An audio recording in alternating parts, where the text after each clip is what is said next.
In this video, we're going to talk about how to become a better cold caller. And while there are a million things that we can talk about, I'm going to provide 4 things that you can do to immediately become a better cold caller. And all 4 of these are very easy to implement, and you can add these to what you're doing regardless of your personality and regardless of your sales experience. And you could implement these immediately. You could do this by tomorrow and see an immediate improvement in your results. And so the first thing to work on or add to your mix is for you to create your value proposition. And this can seem intimidating and difficult to create, but at the end of the day, what we're trying to do here is we're trying to communicate in a way where we're answering the question of what's in it for me for the prospect. This is all that the prospect really cares about, is what's in it for them. They don't care about the product you sell or the company you work for. All they care about is what you can do for them and what your product can do for them. And so when you're in product selling mode and you're talking about the product that you sell and what the product does, this does not answer the question of what's in it for me. So we want to hold back on talking about our product and its features and its functionality and what it does. And instead, we want to focus on the improvements that the product and features create for the prospect.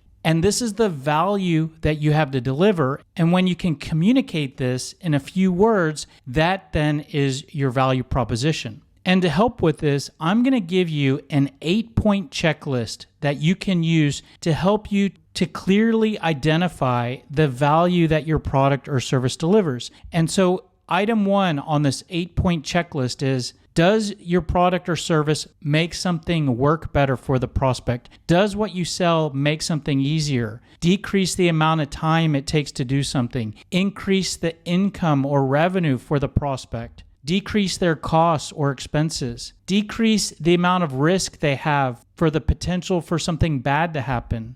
Improve their visibility or improve their access to information? Or does what you sell help your customer to improve their product? For example, if the person you're trying to sell to sells pizzas and what you want to sell to them makes their pizzas taste better, think about how powerful that is and how interested you could make someone in buying what you sell. So what you can do with this 8-point checklist is think about what you sell or think about the individual features and go down this list and think about, in any of these areas, do you have value to offer? And if you do, try to put a few words around what that value is, and then that can become your value proposition. So for example, my value proposition is that we help businesses to make it easier to teach their sales reps what to say.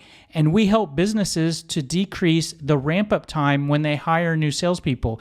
And we help them to improve how their sales reps perform. Now, once you create your value proposition, this can transform how you communicate with prospects, because there are a lot of different moments where you can share your value proposition. For example, on a cold call, I personally think one of the best ways to open a cold call and to introduce yourself is by sharing your value proposition with something like, well, the reason for my call is we help businesses to make it easier to teach their reps what to say and ask. You could also use your value proposition later in a cold call when you're trying to build a little bit of interest and when you're starting to talk about what it is that you sell. And I recommend you do this right before you go for the close by sharing more details about your product, and that might look something like this. We have a solution called Sales Scripter, and it can help make it easier to teach reps what to say and decrease new hire ramp-up time and improve how all of your reps perform overall. You could also use your value proposition when you're sharing a customer example. We worked with a startup software company and helped them to teach their reps what to say and decrease their new hire ramp-up time. Now, of course, I'm repeating myself here, but what I'm trying to show you is that there's a lot of different moments in a cold call where you can use your value proposition. And the second thing that I recommend you do to become a better cold caller is to simply create a list of good questions to ask. It's my core belief that the best salesperson is the one that asks the best questions. It can be common for us salespeople in our effort to try to sell more and build more interest and be a better salesperson to try to think of better ways to describe what we sell. But the area that I think that energy is better spent is instead of thinking about how to describe what you sell in a more enticing way, simply try to think of good questions to ask. Because when you ask good questions, you're going to sound less like a product pushing salesperson that's trying to sell something, and you're going to sound more like a consultant that's trying to learn more about the prospect. And when you ask questions, not only are you going to learn more about the prospect and extract valuable information, but you're going to get the prospect talking. So you're going to have cold calls that are more balanced and are more engaging as opposed to a salesperson that's doing all the talking. It can also be difficult to know what to say when talking with prospects, especially on really short, quick cold calls. And one of the best solutions to that is to have good questions to ask, because if you ever get stuck, fall back to your questions, ask a good question, and that gets the prospect talking, and then you can sit back and try to think about the next thing to say, which, by the way, is a really good tactic if you're more of an introvert and don't have the gift of gab, or if you're just starting out in a sales position and you don't have experience or you don't have a lot of product knowledge. Having good questions to ask is a great crutch to fall back on, and it's very easy, and creating a list of questions is something that anybody can do regardless of their personality and their sales experience. Now, here at Sales Scripter, we talk a lot about asking questions, and we talk about all of these different categories of questions that you can and should ask. And while that might look like a lot of different questions and a lot of different categories of questions, when it comes to cold calling, you only really need to ask these two categories of questions: pain questions and current state questions. These questions do an excellent job of getting the prospect talking, learning at a high level what's going on with the prospect, and finding a justification in talking more. And finding that justification will improve your ability to close the prospect on the next step of the sales process, which should be just talking more in the form of a longer conversation in an appointment or in a meeting. So you may say, great, but I don't know what pain questions to ask or what current state questions to ask. I'm going to provide a process for you right now that is going to explain to you how to create your own list of pain questions and current state questions. And starting with the pain questions, what we pretty much want to do is just create a list of 3 to 6 good pain questions. And what pain questions are questions that probe to see if the prospect has the pain that your product can help to resolve, minimize, or avoid. So in order to create good pain questions for what you sell, what you need to do is create a list of pain points that your product helps to resolve. When you have that list, then you can very easily create a list of questions, because for each pain point that the product fixes, there's a question that you can ask. So we can look at each pain point and ask ourselves, what question could we ask to see if the prospect has that challenge or concern? And so if we have a good list of pain points, then we can use that to create a good list of pain questions to ask. For current state questions, these are unique for each salesperson and unique depending on what you sell. But just to explain what these are, current state questions are questions that help you to understand what is the prospect doing in the area where you have something to sell. So if you sold cars, you should ask current state questions of, do you have a car today? What year is it? How many miles does it have? How is it running? Do you own it? Do you lease it? How many family members do you have? So I can't tell you what current state questions to ask, but what I can do is provide a list of things that you might want to think about asking about. For example, you should ask if the prospect currently has or has purchased what you sell, who they bought from or who they're working with, maybe any details around their current systems or processes in the area where you have something to sell. Maybe ask about people in the organization. Try to learn about current contracts or expiration dates. There should be maybe sizing questions that you might want to ask. That's the family member question. If I'm going to sell a car, I want to figure out what size of car this person needs, and knowing how many family members they have will help me to determine what size of car they need. So you might want to identify how many sites they have, how many systems they have, how many people they have, how many employees they have. You might want to find current performance or statistics in the area where you have something to sell. How are things going? What are the current rates for the current processes? You might want to ask about the last time they looked at purchasing what you sell. So following that guideline, you should be able to come up with current state questions for what you sell. And when you have these current state and pain questions, and you use that as a guide, not only should you be better at learning what's going on with the prospect, but you can greatly reduce situations where you don't know what to say when talking with a prospect. And the third item to become a better cold caller is to have responses to these objections. What is this in regards to? I'm not interested. We do not have any budget right now. We already use someone. We're not looking at making any changes. Just send me your information. I consider all of these to be objections because these are what prospects say on cold calls to try to get rid of you. And this step is so important and so helpful because you are likely to face one of these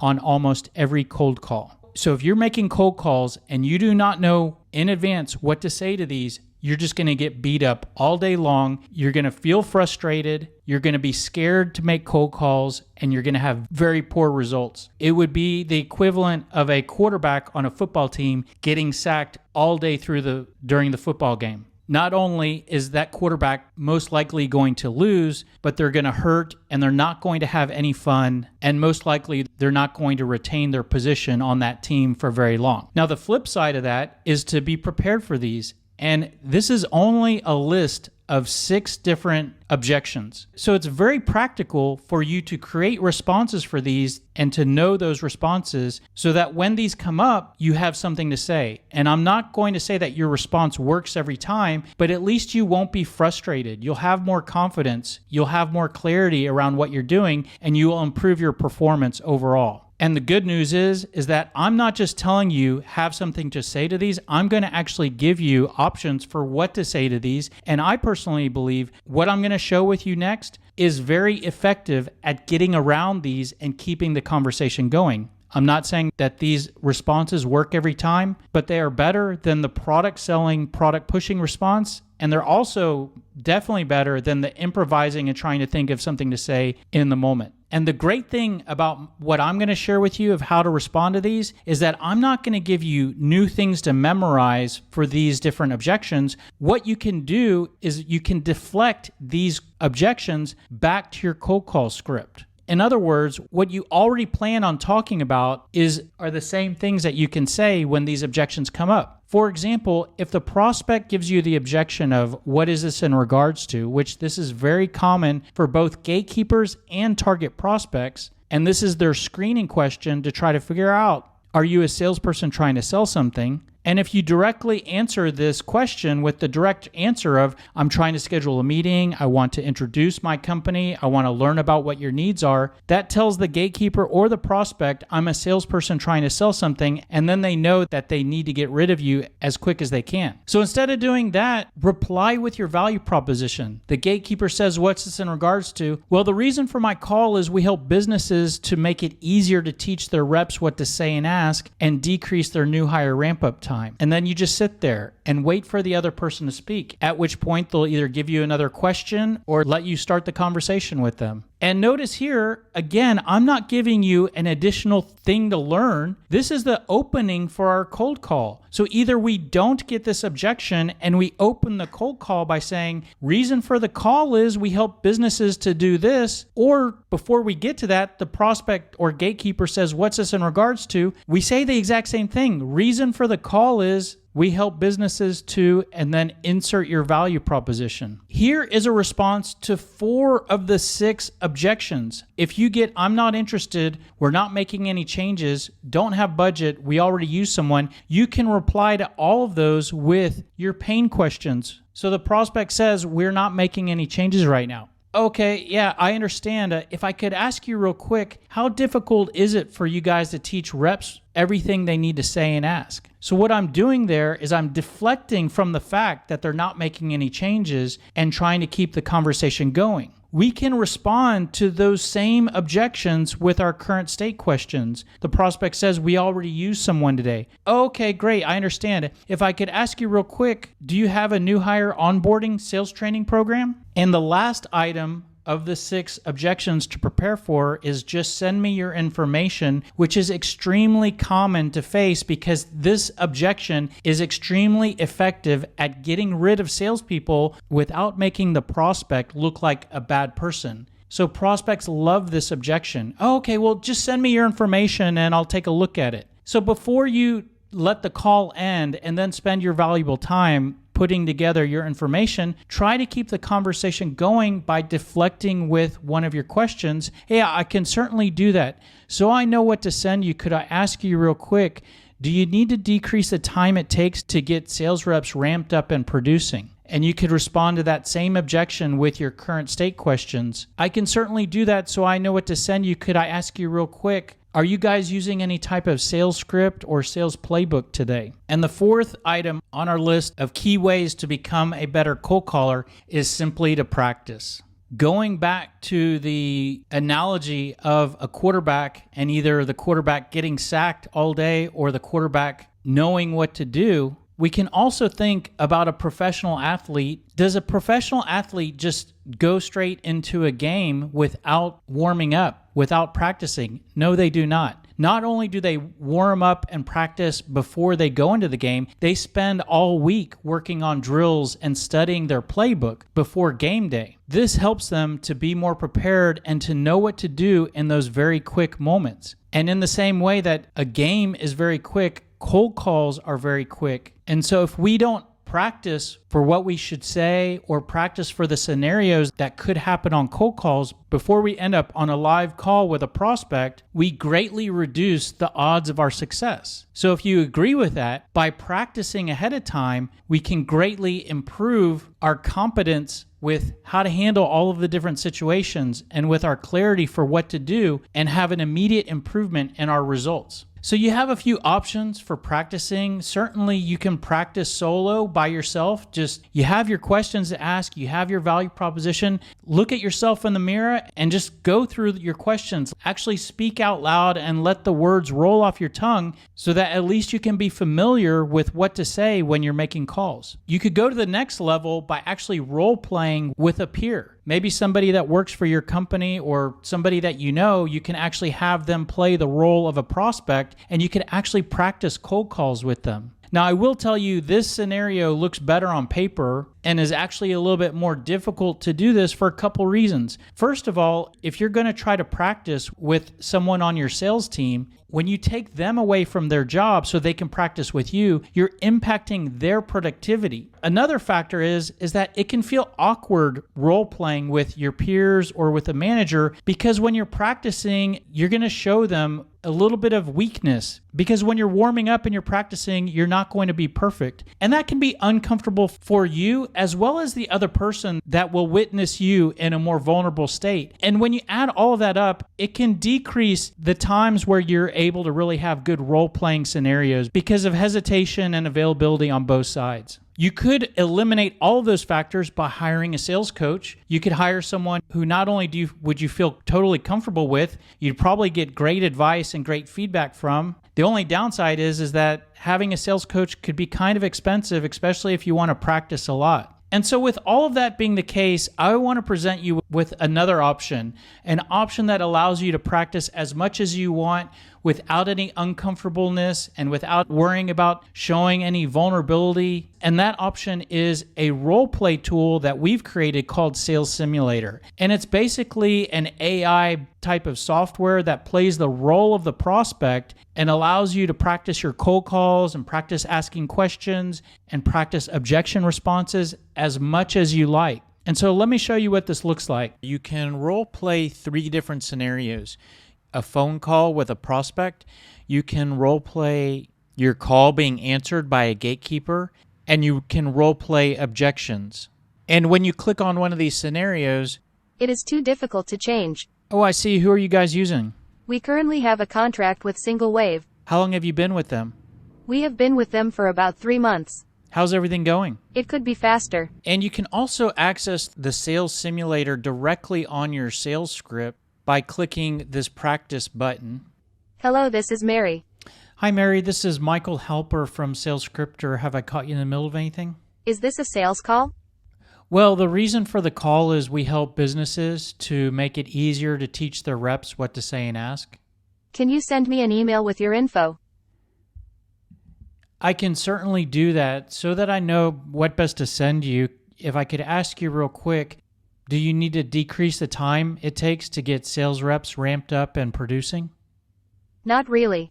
So that's pretty cool, isn't it? And the great thing is that if that is interesting to you and you want to try it out, you can actually try the Sales Simulator for free with our 7-day free trial, and I'll put a link to that in the description below. So hopefully those 4 tips get you going in the right direction and give you some ideas for how you can improve your sales skills and your cold calling efforts. And if that does help you and you want to return the favor, very easy to do. All you have to do is simply like, comment, share this video, subscribe to our channel. Any of those help us, and none of those cost you anything. It's interesting, but you still don't know what to do. You may want to check out my book, The Smart Sales System, Sell Smarter, Not Harder, and you can get that on Amazon here. That's pretty much it. If you want more information, the best place to go is salesscripter.com.